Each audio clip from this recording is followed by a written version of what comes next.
Oh, hey, chat. Happy Thursday. Uh, we are late. You're right. I know what you're thinking. We are late. We're late because of me. Is there ever any other reason, though, really? Yeah, hey, chat. How's it going? What's up? It's Real Good Thursday. You know the deal, unless you don't. Real Good Thursday is a stream that I put on every Thursday, usually with the help of members of Real Good AI. If you don't know what Real Good AI is, it's a 501c3 nonprofit, the mission of which is to save you from the crap AIs that are currently attacking you in every facet of your existence. But on a more serious note, Real Good is a research it's a research organization. We have top tier scientists conducting research into new methods to implement into AI applications, to make them more computationally efficient, to make the outputs from things like LLMs or image generators in the future, if our methods work, those will be interpretable, which means that you'll be able to tell whose art went into some picture that was generated or where words came from specifically if an LLM is telling you something like it's a fact and you're curious if it's actually true or not.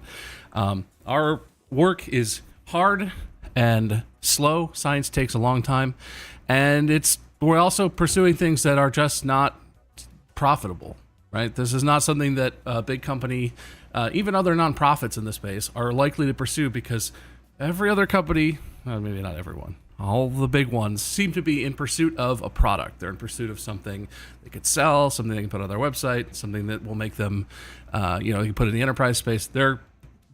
Our stuff is not going to be a product. Our stuff is just science. Our stuff is the underpinning methods that will be used to make things like chatbots or image generators or scientific research tools or medical tools used for diagnoses or managing patient care or whatever. But our science is not something we're doing because we think it's going to make us money. We're doing it because it's important, and because if it works, it's going to change the very nature of how AI stuff works and make it better, hopefully. Make it interpretable, make it efficient, make it so that it's good for humanity. And I'm not implying that it's not good for humanity now, but you might have an opinion about that. You could think for yourselves. But today is an interview stream. Every other week we do team streams, and the weeks when it's not a team stream, we do interviews. We have a guest. And today we have a very cool guest. We're going to be having some fun conversations, and it will be a little bit of a different pace. We've had a lot of scientists on lately talking about research or whatever nerd stuff, basically, really. But today we have Matt Fournier, who's a promotional marketing consultant, and we actually got connected to Matt because when Real Good was starting out, you don't just form a company and automatically get shirts and water bottles and whatever. And we were like, we really need like a t-shirt that says our logo on it or something. We got connected with Matt. Matt hooked us up and got us some very nice shirts. If you raised money during Full Steam Ahead and you met one of the goals, Matt made those shirts or those hoodies that you got. That's from him. But anyway, promotional marketing consultant. I'll let him tell you what that is. But Matt has an interesting background. Does have a bachelor's in physics. Has worked as a middle school teacher during COVID, which is an interesting time to have done that. But also has worked in, I lost my place in the reading thing.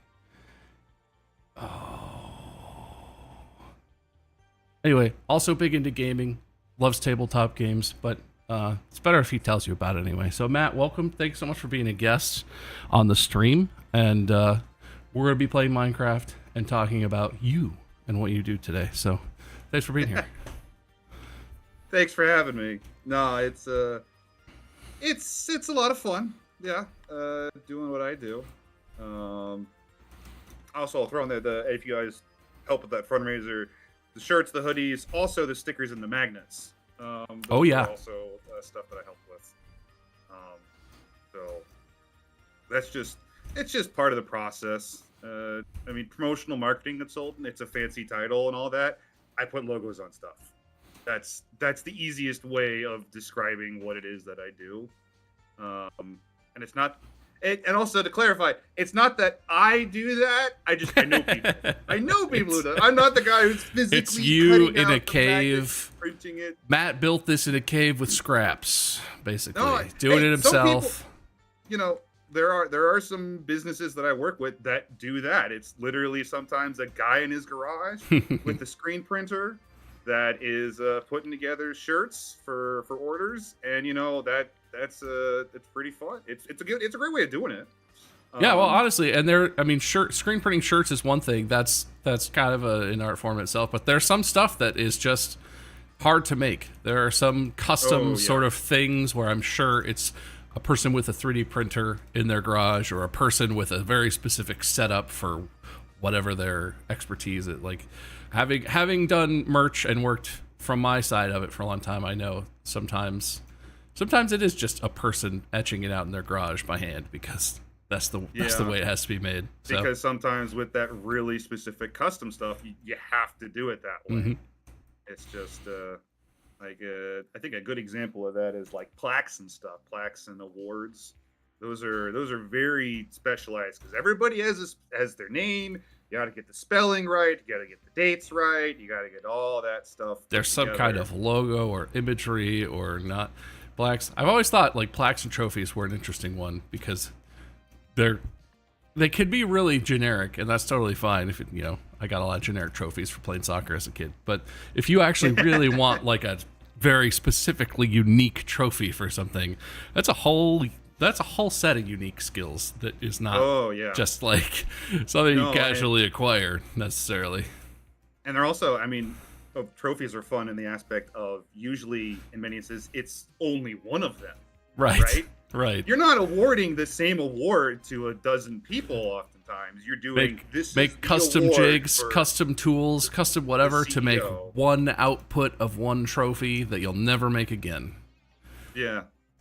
But sometimes you can do larger ones, and that's also what I tend to deal with primarily, is large bulk orders of stuff. So you need 500 magnets, you need 1,000 t-shirts. That's what I work with.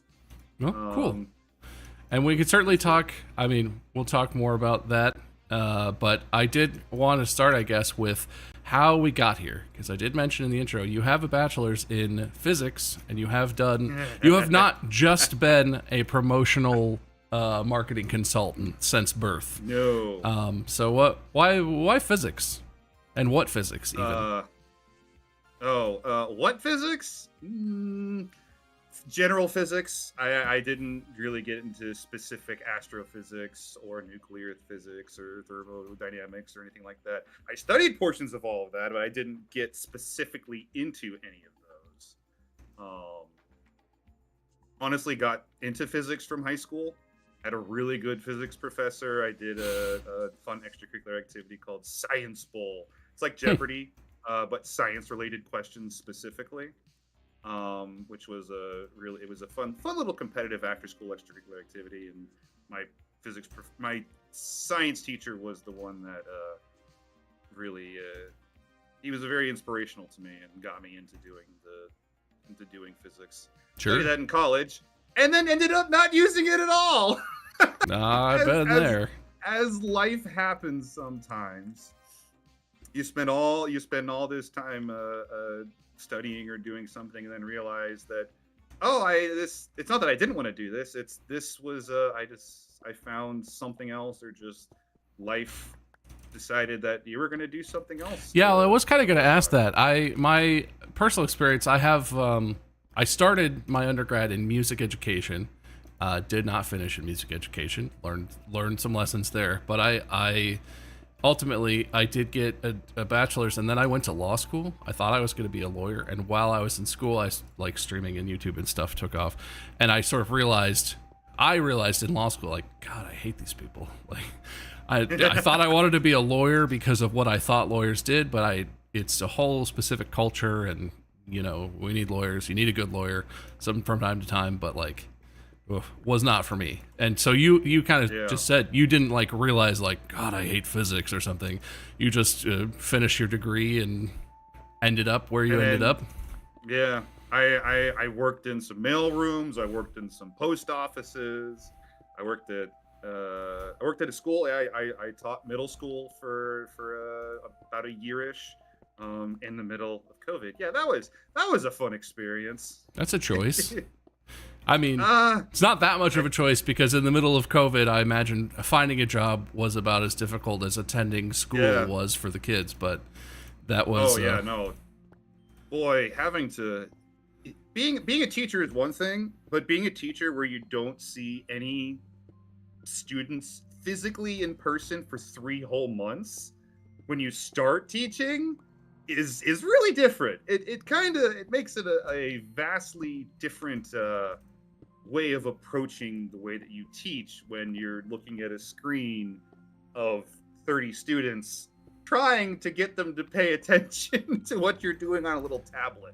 Yeah, I mean, a big part, not that I am a teacher, but as far as I understand it, a big part of teaching is, connecting with the kids. Getting them to buy in because they enjoy your class or they connect with you personally or whatever. Did you feel at all like you had any rapport with your kids, or was it just like, no, just weird? It was weird, definitely, to start. It got better once we transitioned back into having hybrid virtual and physical classes, and then actually physical classes. In the meantime, when it was all virtual, no, it's kind of hard to connect with students when you also can't really talk with them individually as a student. Sure. And you have just a classroom, a virtual classroom. The funny part is we were even still in our individual classrooms around the school, sitting there for an hour, looking at a little tablet and teaching to our students as best we could. But I mean, it was still a good experience. Interesting. Took a lot of time to adapt to it, and being a first-year teacher at the time, it was a process. Yeah, well, so I'm guessing it was too long ago. Wasn't that long ago, actually, but it feels like a whole other lifetime ago. 5 years. Did you feel like you ran into any AI stuff at that point? Like kids, turning in AI-generated papers or anything of that nature? Or was that just not even a thing at that point? No, that was 2021, 2020. No. Not at all. Of course, I was teaching 6th grade and 8th grade, so the stuff that we were covering wasn't exactly, AI needed to do your math homework. I mean, you could use it to solve the answers for you and just write it out, but need is not always part of the equation, from what I've seen with some of the ridiculous stuff students have done, or anyway, stories online that may or may not be true from teachers talking about stuff. But that is true. It's a very different experience nowadays. But so how did you end up as a promotional marketing consultant then? I don't know if there's any intermediate jobs between teaching and where you are now, but you've been doing this for like 5 years now, right? I think. Yeah. Yep. About 5 years, right after teaching. No, I finished up, and happened to get a connection with a family friend who has already been in the business. And I sort of knew what they had done because you get it in the promotional industry when you go to trade shows, and you see all the cool new items, all the new factories, and all of that stuff you get a lot of free samples. And I ended up with a lot of the free samples for Christmas from my family member. So I knew what they did. I decided to shadow them for a bit, learned how the industry really worked, and then decided to start doing it on my own. And 5 years later, here I am putting together more clients and just people to work with. Added you guys, which has been a whole ton of fun, playing around with your guys' logo, especially. It's a pretty cool little logo. I like it. I think it's pretty neat. I think it's good. And you got some people inside that help to make it, which is always nice when you can work directly with the artist or talk with individuals, especially when you need to have iterations like, hey, cool, you got a full color logo. Can I get a one color version of this, please? So I can just do a little bit of an easier laser engraving as an example. But no, there's so many options out there and so much stuff that you can do in the promotional industry. There's everybody, really every company out there, even every individual person likes having their own unique touch on something, whether it be like their particular brand, their icon, their name, right? I mean, even just in video games, everyone has their gamer tag. That is your unique little icon that sets you apart from everybody, and you like having a little bit of pride in that, or having things that have your name on there. So thanks to those people that did the fundraiser and got their own hoodies with the your gamer tag on it. Sure. That's a fun little way of both supporting a group and having a little bit of your own memorabilia from things. Cool. Well, we were talking about this a little bit before we actually went live, but so you've been in this industry for a while. Like, I feel like it's fair to say you know how it works. You've seen some stuff. It's a little dramatic, but I think it's accurate. How has AI entered into your current industry, or has it? Sort of assuming, but I definitely know that it has. It started to show up in the industry more. There's a couple of ways that I've seen it in chat bots, not like ChatGPT, but like, go onto a particular company's website or a factory's website, and I need to look for an item, right? They have a chat bot that's able to pull up a specific information on this item to share with you. Do you find so that's like a business to business thing, as opposed to talking directly to like a account manager or whatever? It's a chat bot walking you through item sort of selection stuff. In some instances, there's some of them that they have it where it's a useful little way of having it, where instead of having to inquire with somebody about what's my order status, where's my tracking number, where's my stuff, then you can actually ask a bot to immediately pull in information for you rather than having to wait for it.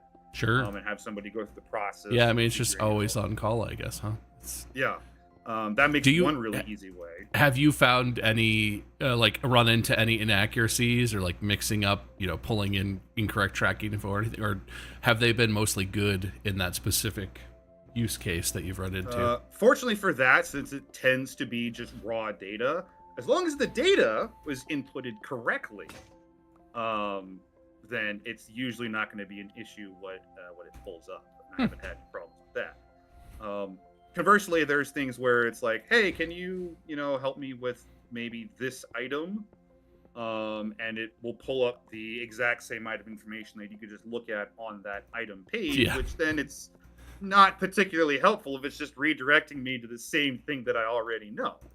Yeah, I think that is funny. I would call that like a customer service bot. It's a little different in what you're describing because it's business to business sort of stuff. But I feel like my experience has been almost exclusively negative. But it's because I'm calling my doctor's office or health insurance or something, and I'm like, I have some specific question. I really need some specific thing to happen, and the chatbot is pulling stuff from their website or giving me, but I could see how in what you're talking about, that'd be great. You don't have to, you send an email off, especially if you're working, I don't know if you guys import from other countries or what, but if you're working from someone who is in another time zone across the world, and you're like, okay, I'm sending this email, it's 2 a.m. for them, so they'll email me back in the middle of my night, and then you can just have an on-call thing to talk to.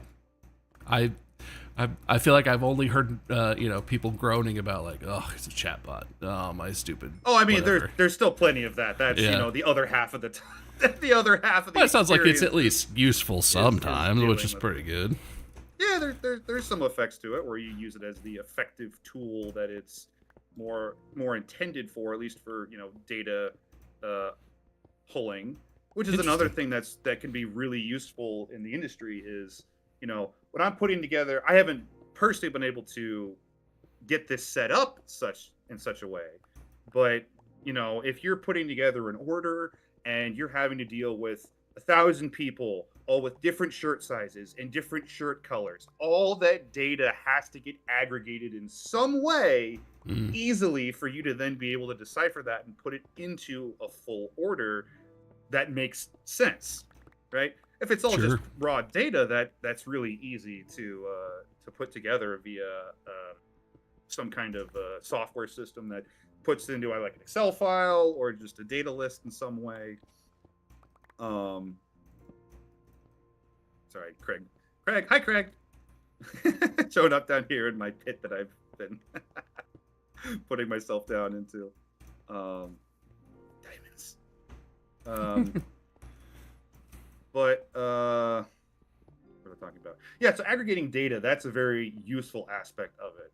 Sure. That really helps out. As long as you're dealing with text files, that's an easier way of doing it. But if you're dealing with somebody who's, taken an order form, written it down, scanned it in, and sent it to you via email, it's not really easy for the computer to decipher the handwriting. Yeah, well, I so would imagine there's no.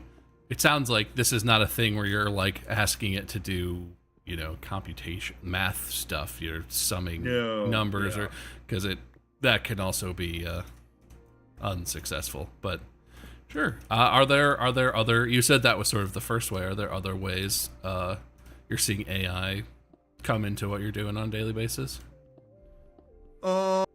Occasionally I've seen some let's see, AI imagery. That's really the biggest one I think you'll see a lot of. Yeah, and I guess that's kind of what we're the first stuff you're talking about there is like, it's not generative, right? It's using an AI tool to read stuff, copy and paste stuff, organize things. But generative, are there concerns about like generated images for you guys to print them? I know that you can't copyright AI generated things. I have no idea how that plays into what you do. It depends, right? I was sort of talking a little bit of this earlier. In the I would call it a general public sense, you printing and making an AI generated image is super easy to do. Right, there are plenty of groups that you can go where you can just upload a picture, put it onto a mug, have it printed and sent to you, and that's totally easily fine and doable. And you see items like that everywhere. You see little calendars, you see little hats, you see little all those various tchotchkes and whatnot.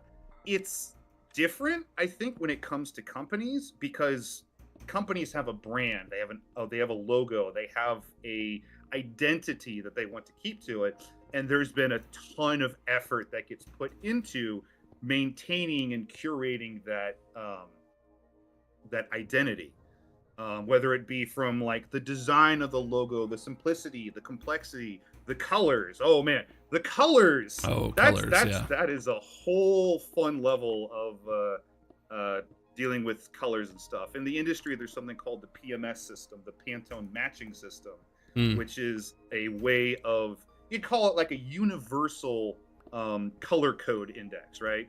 The way that you see colors on a computer versus for CMYK versus hex colors, all that code is different than how you would physically see a color in person. PMS systems are one way of matching that same color to every factory around the world. Interesting. Via the same exact mixture of this chemical, you add 10%, this chemical you add 30%, this chemical you add the other remaining 60%. Math. I did that right. And then it'll get the same color every time. And some companies have patented their specific color. So they've patented like a chemical formulation when they have patents on things like that?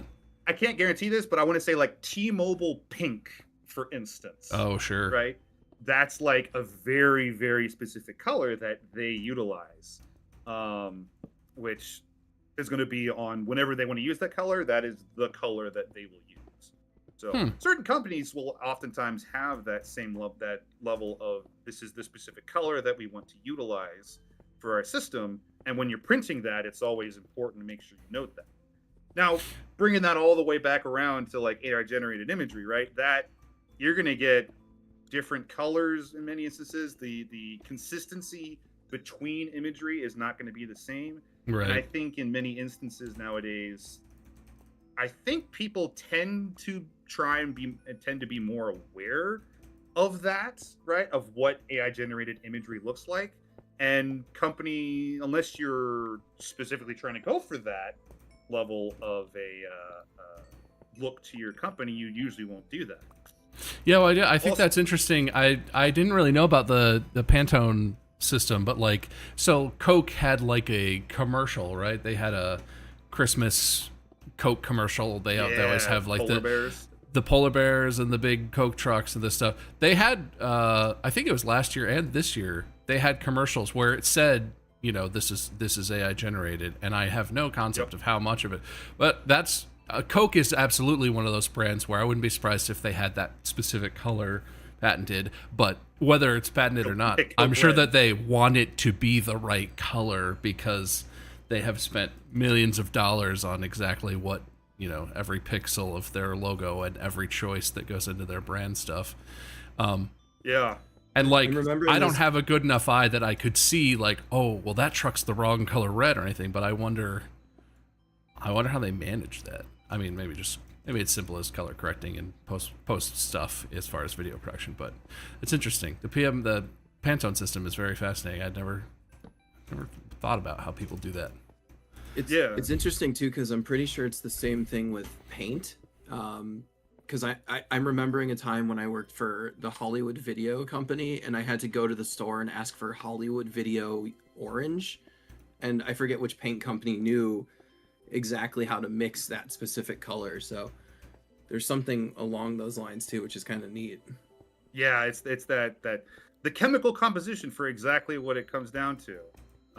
Are there other, so that is interesting, because companies spend literally millions and millions of dollars when they do brand redesigns or to get their, you know, exact thing. Are there other concerns on your end with AI stuff? Because that, as much as that's a concern, that's not really your problem. I mean, you sort of you put what they want onto the thing, right? So it's up to them. But I'm not a graphics designer. I'm not an artist. I just know how to take your logo and put it on something and make it look nice, and then have it get printed. I know the guys that can do that.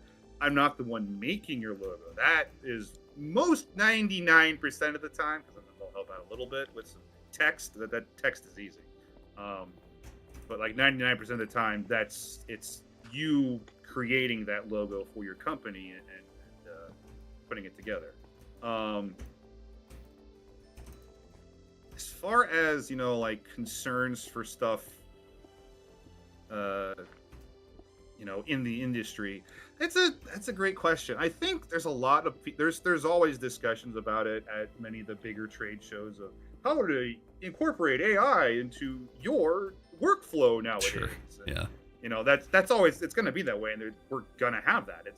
There's no getting around either any way of that. AI is going to be heavily involved in everything. But it's just a matter of how do you utilize it. I don't think I don't see as much of an impact right now with what I would say, like, you know, is it going to impact my job? I don't think so. Mm-hmm. I'm not really worrying about it at this point, primarily because a lot of what this industry is person to person business. It's a relationship. It's a business relationship between, you know, myself and a real good AI, myself and this school, myself and this, you know, government entity or whatever it is, because they also need their logos everywhere. Right? It's this relationship between two individuals that really, I think, helps out to keep it more real. and much more. I guess it's not as much of a concern that I think it would be. AI would impact it that much, and I think nowadays that having that human connection also helps out. Right? You go onto Amazon or some other. You want to order something, right? You like looking at reviews, ideally written by persons and not by a bunch of bots that are, filling in fake reviews on stuff. You assume you want to think that some of the reviews looking at are via humans, and that gives you this level of connection to it, which I think is very much part of this whole industry. It's very much a personal discussion and figuring out the process that helps to find whatever it is you're looking for. I've spent all this time curating the groups that I work with, the types of clients that I like to work with, the communication levels. Oh boy, that's a whole fun thing, communication with people. To make sure that what you're getting is a real product that that's going to look and perform and feel like what you want it to be. Keep using a really good word. I mean, obviously it's in our name, but we have a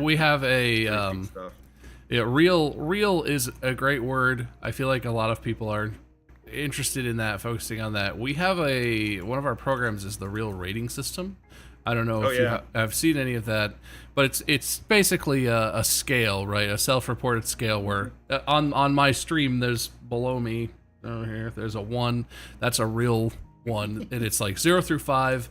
You can say, you can indicate to whoever's consuming your website, your stream, your whatever, your media, oh, this is how much AI is in this product, so that they can be aware, and they can I don't know if there's an implementation that makes sense for your specific business, the way that your stuff functions, but is that a thing that you think people would be interested in, or are you intrigued at all by like a rating system of that nature, where you can you still have to trust whoever's putting the rating on? Clearly people could say that they have no AI, and that's just not true, but I don't know, do you think, based on your interactions with people, that would have a place of like that would make your customers feel more comfortable, or might make you stand out as a business or anything like that?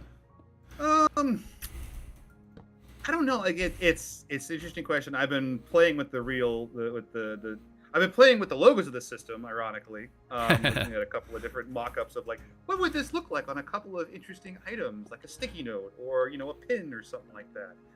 That's part of my process, is playing around and making these little mock-ups of stuff, and putting that together and sharing that with clients. And it's that's something I could do it. If I were to do that, I would basically put 0 on the vast majority of most of my mock-ups, so taking a real image of like a water bottle and a logo that somebody has designed and putting that together. I might actually, now that we're talking about that, I might start doing that, because that would be just a fun little way of even connecting with you guys again. As part of that process. No, I mean, obviously it's our programming, so like we feel like it's a good idea. But as like a creative, I don't make merchandise, but I'm putting stuff out people are consuming. I feel like on the consumer end of products and of what I do and everything, they're not even necessarily like, oh, I don't want any AI. I mean, certainly some people, but people are just curious, right? Like I think if things had a disclosure like that, where you could look, it's a number, you could see in half a second what you're getting into, and feel like you have some level of understanding, at least, of is this AI generated? Is this, what tools? Sorry, go ahead. No, you go. You finish. Well, I get a sense that people are really like interested in that. Just says, it's hard to tell. I feel like, I feel like I have a decent eye for, I can look at things and be like, it looks kind of AI generated. That image looks funky or whatever. It's, sometimes there's extra fingers. It's just really obvious. But, there's, even when I feel confident, there's a little part of me that's like, yeah, but is it? Like, I think this might be AI, or I think it's not, or it's hard to tell. I feel like people, I don't know, from my experience, would be interested. But yeah, you were gonna say something. As well as the fact that, you know, putting that on there would be like, why is there a real 0 at the bottom of this mock-up that doesn't? That's what does that mean down there? And then having to explain the system would be kind of cool. I think this is a comparison because while the vast majority of the stuff I've worked on would be 0, I have had 1 or 2 instances where that would be, I want to say, a 1 or a 2 actually. Because of something like a client sent to you, or because of something in something I did. Okay. As an example, what I did was, you know, dealing with take decorating apparel, for instance, on a hat, right? There's various methods of decorating that you can utilize on a hat. You can do embroidery, you can do a patch, you could do a leather patch, you could do a little puffy 3D patch, you could do a vinyl print, you could do a screen print, you could do a heat transfer. There's so many different ways of doing that. And in some of those, you can't necessarily visualize how it's going to look, like a leather patch, for instance, right? You could take a logo of the Real Good AI light bulb, and I say, imagine it in leather. Right. Right. How is that going to look? Now, I've utilized this once before where I took a client's logo and used an AI generative thing to say, transform this logo into what it would look like maybe as a leather patch, for instance. And so it makes it into like a brown leather material with like a little deboss sort of look to it. And that makes it an easy way of presenting it to a client as just a representation. That's not the final product. And that's always why I'm like, this is a mock-up. This is a virtual image. This is not the real thing. I can get you the real thing maybe at some point, but it's not going to be the same. Sorry, hang on. Bad creeper. There was a creeper in the house. He comes over. So there's doing something like that is a great method of just showing a example of something to somebody, and having the real system on there would help them to just be like, oh, that's okay. How did you utilize this or manipulate it in what way to that'd be super cool. I mean, I know if you had questions or whatever, we'd be happy to help you implement that too into your sort of work process. But that's interesting. Absolutely. I'd also be interested to know how it works and how, because that's one of the things we've been looking at is how it works across different industries, and I've been experiencing some of that with how do you put it on different platforms. So we would absolutely love to help with that, and I would love to see what that looks like as you put it on leather belts or whatever, logos and everything else you make. And it's not really like, sorry, creeper. No, you're good. That's part of it. Sometimes the game comes first.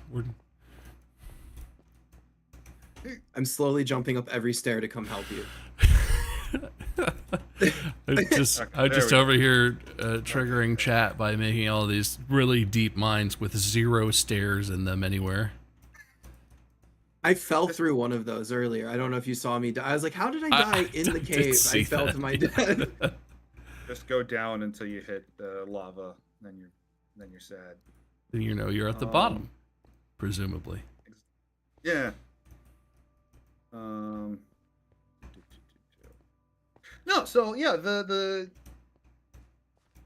and I've seen some other, and I've actually also on myself utilizing it once before for helping with, like, you know, an example mock-up image. I have seen some of the groups I've worked with that have factories that have made mock-ups for me also do that before, where they've just utilized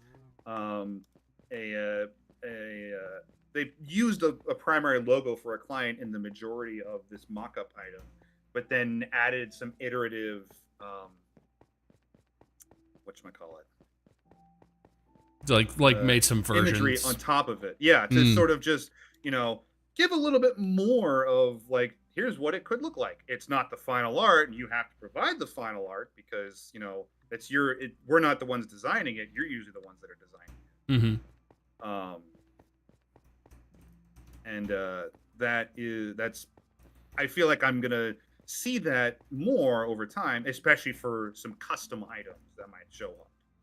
But those things, I mean, as long as somebody is aware that it is, a mock-up of something and not the final product, because that's always part of the process, is even figuring out what those final things are going to look like. Lost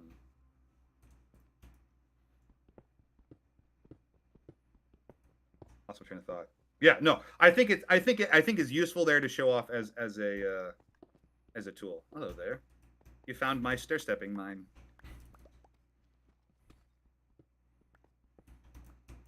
Me? Oh, hey. Yes. Is this yours? Oh, I just got to the top and I was like, man, I don't remember this. oh, That makes sense. That was me going down. Seeing what I find.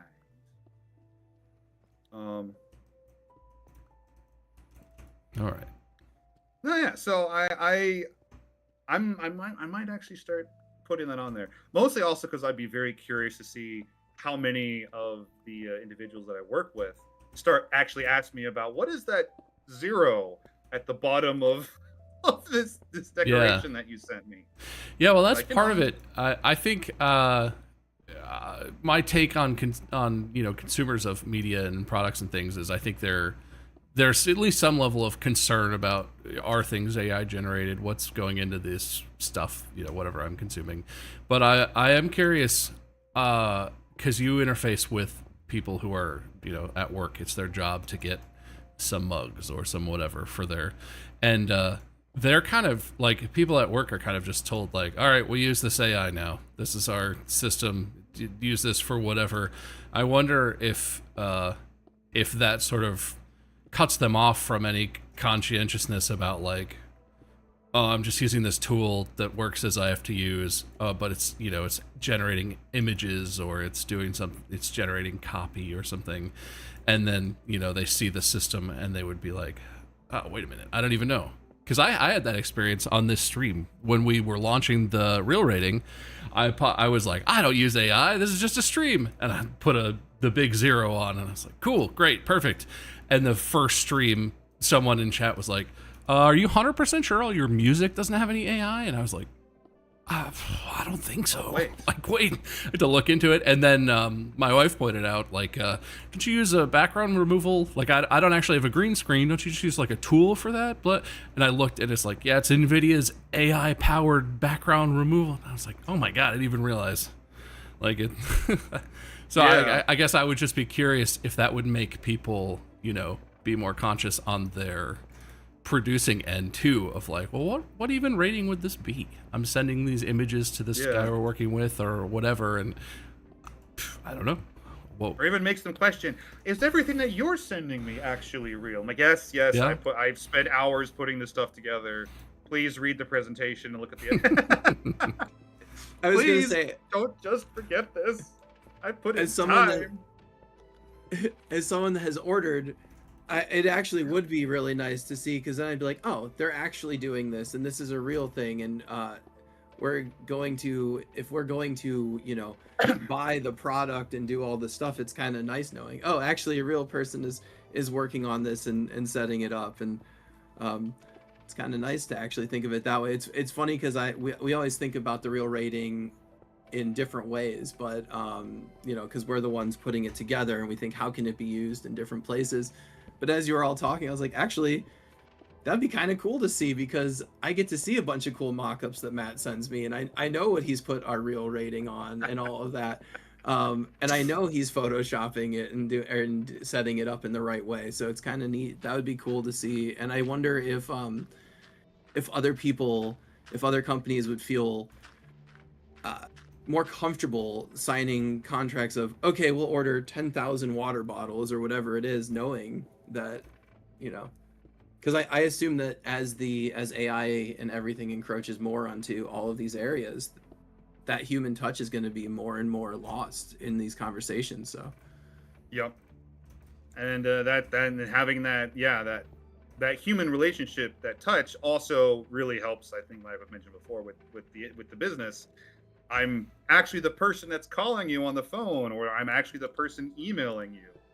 or reacting to what you're saying, or listening to you, right? I'm listening to you, please.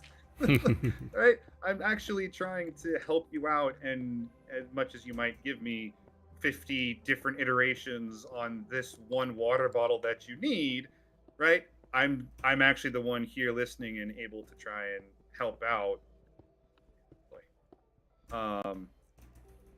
Well, I sort of steered that towards the rail raid, but you just kept saying rail. It was such a good setup. I felt like I had to bring it up. But I've been playing with it, so I'm excited to maybe potentially put it on something at some point. Sure, that would be fantastic. It's always exciting to see that pop up in new places, especially unique places. It's people are coming up with uses, implementations of it that we're not thinking of because there's only 5-6 people thinking about this and working on it. But yeah, I mean, you got to start somewhere. Are there any other things that come to your mind as far as like AI, making its way into your industry or in your personal life? Things I know, one of the big common things that comes up is like doctors are using it now to I almost just built you into the I'll go around. I almost just closed this up. I was like, the stairs broke. Sorry, I was getting the cold here. Doctors are using it to like make their note taking for probably more accurate than the doctor an hour, 2 hours, 3 hours, 5 hours later sitting down and being like, all right, what did I talk to this one guy about? I should make some notes on that.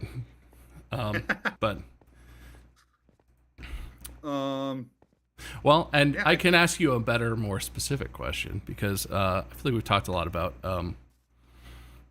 your work and stuff, but also I'm given to understand you are a big D&D fan or tabletop fan. You do just a little bit. Do a little bit. What's your how much is just a little bit for you? 2 sessions every week. 2-hour sessions or 2 8-hour sessions? About 4 to 5 hours each, depending on what happens. That's pretty substantial. That's pretty good. Yeah, no, that's just a little bit of time spent. Do you run like either of your games, or are you No, I'm